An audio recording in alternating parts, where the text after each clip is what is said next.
Well, the White House continues to tout its rocking economy, particularly small businesses. Optimism continues to soar. We're talking near record levels for a long period of time, and profits have gone through the roof.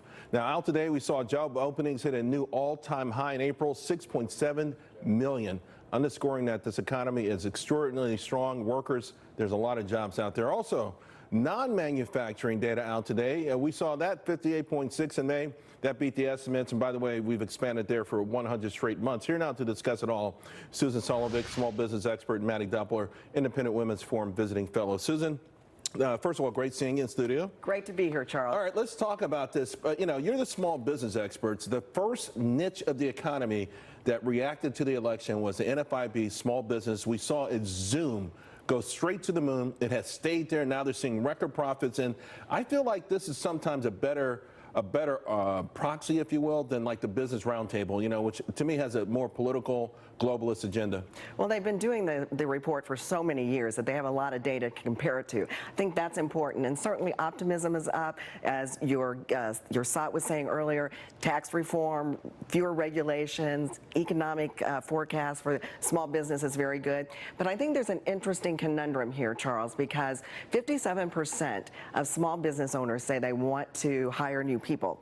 But of that number, 88% cannot find qualified applicants. So the conundrum is that, we've got this low unemployment rate. What that means for a small business is the job market becomes very much more competitive, and it is harder for them to compete with larger companies who can offer higher salaries and who can offer more competitive benefits. Sounds like a high-class problem to have, but could it actually derail what's going on? I think it could have an effect down the road. I think that still healthcare is a #1 issue for small businesses right now. I know that we'd like to see more tax reform, and as your earlier guests were talking about the tariffs, that is very problematic for small business because the whole cost of operations going up. What people don't realize is that employers or companies with fewer than 20 employees actually have about 37% of all exports and about 43% of all imports. Really? Wow, yes. I did not know that either. I will have a controversial solution to the jobs issue in my market read. Mattie, I want to ask you about this because, the headlines are always something that's about things that have nothing necessarily to do with the economy, and it has drowned out completely this story. But I think the market's hearing it, I think investors are hearing it, and I think it's resonating with everyday Americans.